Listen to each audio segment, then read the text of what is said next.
I'm here at Leys once again, and the cold spring continues, although it's quite mild today, but breezy with showers forecast. I guess the cold weather is holding things back a little. The black-headed gulls are nesting on Rotary Island, but there's no sign of any chicks yet. I have the rotary hide to myself at the moment. Looking out, I also see great-crested grebe. What a stunning bird. Once hunted to the point of extinction for those impressive head feathers.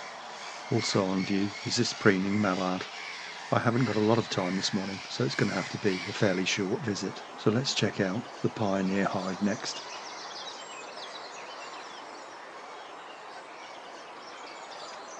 It's a maximum of 2 persons per hide here at the moment, but once again I have the pioneer hide to myself, and the water level on the scrape is quite high. And first on view is a moorhen, and this little egret hunts along the shoreline, its distinctive yellow feet constantly disturbing the sediment as it searches for its diet of aquatic insects, amphibians and small fish.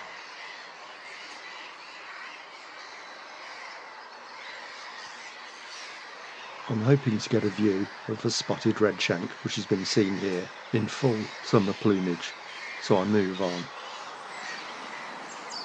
I move on down the sun-dappled pathway, and so far there's no sign of the forecast rain showers. The sky above me is bright blue, with just a few wispy white clouds. The air is filled with the sweet heady scents of springtime, and myriad birds sing. I can hear wren, robin, whitethroat and blackcap, but as the foliage grows thicker, they'll be harder to film. I pass a gap in the hedge and look out into the tilled field beyond and spot a few lapwing here and there, and remember back when I was a young lad, large flocks of lapwing were a common sight in the surrounding fields. My next port of call is the Paul Britton hide, which I also have to myself, and unfortunately still no sign of the spotted redshank, but we do have a grey lag goose out there grazing. And looking around we do have nesting birds. There's a coot there on the nest, and also a lapwing sitting tight on a nest which is just a shallow depression in the ground. And I hear the call of redshank, but these are common redshank.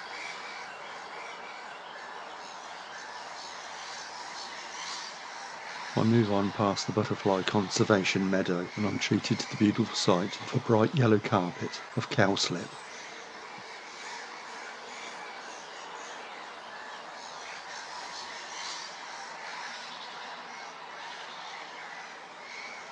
A little further on the edge of one of the islands, there's an oystercatcher with a chick. They're joined by the second parent bird that brings in food for the chick. As the clouds roll overhead, the light is changing all the time, and for now the showers are keeping away, and focusing back on the island reveals 2 more chicks. So the oystercatchers have a family of 3, and this has to be my highlight of the day. I can't remember if I've filmed oystercatcher chicks before, but if I have, it's certainly a long time back.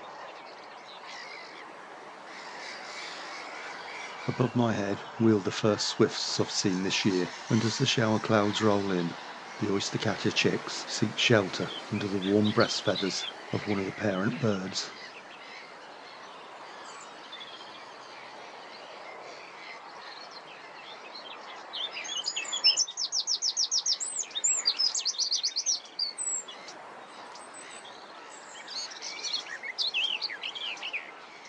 I move on to what will be my last port of call for today, the viewing screen, which will provide shelter for the imminent rain shower. And indeed, here comes the rain. I watch an oystercatcher, its orange beak probing the ground. It's only a short distance from the island, so this has to be one of the birds I filmed earlier, and it's busily searching for food for those 3 hungry chicks.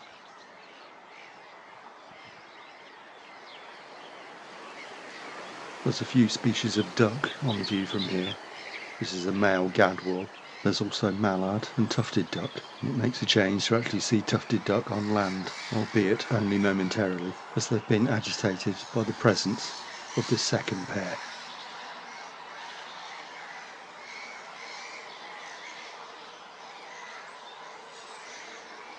On the water's edge feeds a moorhen. and I think to myself what a great shot it would be if it was a spotted redshank with its beautiful dark summer plumage. I'm told the bird is still hanging around, but is quite mobile. Looking further out reveals another egret, this time a great white, and more gadwall sleep in the long grass.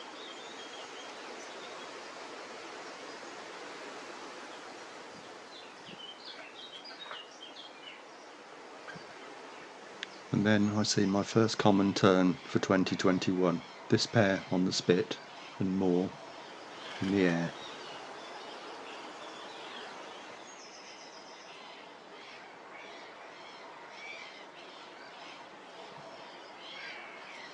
Also on view are a small group of jackdaw, much to the disapproval of the black-headed gulls.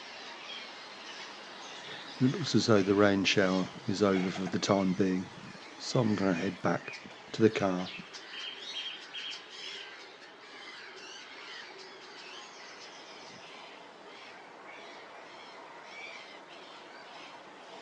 I take a moment to watch and film the swifts wheeling around in the sky, and I reach my car as the rain begins again, so that's good timing.